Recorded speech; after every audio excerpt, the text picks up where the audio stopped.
بسم اللہ الرحمن الرحیم۔ محترم دوستو، بنی اسرائیل میں دو بھائی تھے جن میں سے ایک مسلمان اور دوسرا ہندو تھا۔ دونوں دریا کے شکاری تھے، یعنی مچھلیوں کا شکار کیا کرتے تھے۔ کافر بت کو سجدہ کرتا، مگر جب مچھلیوں کے لیے دریا میں جال ڈالتا تو اس قدر مچھلی آ جاتی کہ ان کو کھینچنا مشکل ہو جاتا، مگر مسلمان کے جال میں صرف ایک مچھلی آتی۔ وہ اس پر صبر کے ساتھ خدا کا شکر ادا کرتا۔ اتفاق سے اس مسلمان کی بیوی ایک روز چھت پر گئی تو اس کی نظر کافر کی بیوی پر پڑی جو زیور اور بہترین لباس سے آراستہ تھی۔ یہ دیکھ کر اس مسلمان بیوی کے دل میں وسوسہ پیدا ہو گیا، کاش میں بھی ایسی ہوتی۔ تو کافر کی بیوی بولی، تو اپنے شوہر کو آمادہ کر لے کہ وہ بھی میرے شوہر کے معبود یعنی بت کی عبادت کیا کرے تاکہ تو میری طرح مالدار ہو جائے۔ یہ سن کر مسلمان کی بیوی غمزدہ ہو کر نیچے آئی، اور جب اس کا شوہر گھر آیا تو بیوی کی حالت دیکھ کر دریافت کیا، آخر بات کیا ہے جس سے تو اس قدر غمزدہ معلوم ہوتی ہے؟ اس کی بیوی کہنے لگی، بس میاں، یا تو مجھے طلاق دے دو یا اپنے بھائی کے معبود کی پوجا کرو۔ یہ سن کر اس کے شوہر نے کہا، خدا کی بندی، خدا سے نہیں ڈرتی؟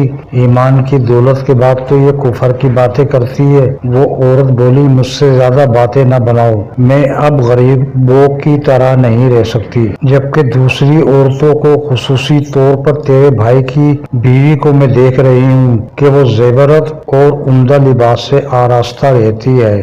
جب اس مرد مومن نے دیکھا کہ عورت ضد پر اتر آئی ہے اور اس کا اصرار حد سے بڑھ چکا ہے تو اس نے عورت کو تسلی دی اور کہا، اچھا، گھبرانے کی ضرورت نہیں، میں کل سے کاریگروں اور مزدوروں میں جا کر محنت کر کے تمہیں روزانہ 2 درہم دیا کروں گا، ان 2 درہم سے تو اپنی حالت درست کر لینا۔ یہ سن کر کچھ تسکین حاصل ہوئی۔ صبح سویرے وہ مرد مومن مزدوری کی تلاش میں نکلا، لیکن کسی نے اس کی بات نہ مانی۔ وہ پھرتا رہا، شہر شہر، گاؤں گاؤں کی خاک چھانتا رہا، لیکن کسی نے اس کی مدد نہیں کی۔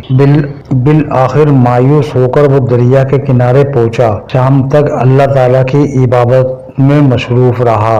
رات کو جب گھر پہنچا تو بیوی نے دریافت کیا، میاں، آج تم کہاں تھے؟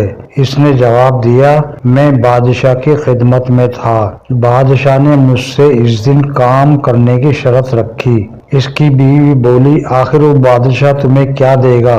تو اس نے جواب دیا، میرا بادشاہ بڑا کریم ہے اور اس کے خزانے مال و دولت سے بھرے ہوئے ہیں، وہ مجھے وہ دے گا جو میں چاہوں گا۔ چنانچہ اس طرح وہ اپنے معبود برحق کی عبادت میں مصروف رہا۔ 30ویں رات ہوئی تو بیوی نے کہا، سنو میاں، یا اگر کل تم نے مزدوری لا کر نہ دی تو تم مجھے طلاق دے دینا۔ یہ سن کر اس کو قدر پریشانی لاحق ہوئی۔ 30ویں صبح اس نے یہودی کو کہا، کیا تم مجھے مزدوری پر لگا لوگے؟ یہ سن کر یہودی کہا، حاتم کو مزدوری مل جائے گی۔ ہاں، تم کو مزدوری مل جائے گی، لیکن شرط یہ ہے کہ میرے پاس تمہارے کھانے کا کوئی بندوبست نہیں ہوگا۔ چنانچہ وہ مرد مومن روزے کی نیت کر کے اس یہودی کے ساتھ کام پہ گیا۔ ادھر دوسری طرف ایک آدمی اس کی بیوی کے پاس گیا اور دروازہ کھٹکھٹایا۔ جب اس کی بیوی باہر نکلی تو اس آدمی نے اس کی بیوی کو 29 اشرفیہ دی اور کہا، یہ تمہارے شوہر کی مزدوری ہے۔ تمہارا شوہر 29 دن سے بادشاہ کے کام میں تھا، یہاں تک کہ تمہارے شوہر نے بادشاہ کو چھوڑ دیا۔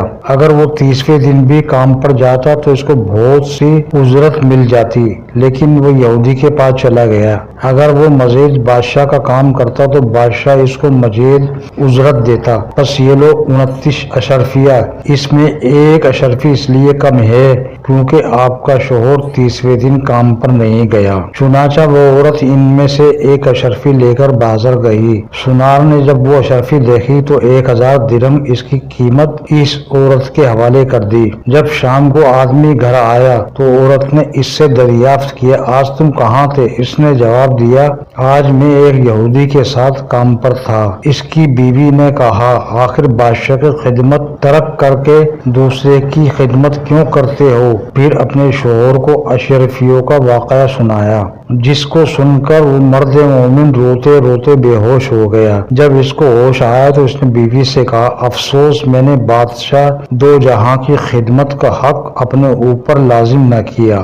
اس کے بعد اس مرد مومن نے عورت کو چھوڑ دیا اور پہاڑوں پر چلا گیا، جہاں خدا کے خدمت میں مصروف رہ کر باقی زندگی گزار دی اور وہیں اس کا انتقال ہو گیا۔ محترم عزیز دوستو، اللہ کے خزانوں میں کوئی کمی نہیں، وہ بندے کو اس کی عبادت کا صلہ ضرور دیتا ہے، اگرچہ بعض دفعہ کسی حکمت کی بنا پر اس کے ہاں دیر ہو جاتی ہے، لیکن بہرحال اندھیر پھر بھی نہیں ہو، وہ بندوں کو دیتا ضرور ہے۔ اللہ تعالی ہم سب کو صبر و شکر کے ساتھ رہ کر زندگی گزارنے کی توفیق عطا فرمائے، آمین یا رب العالمین۔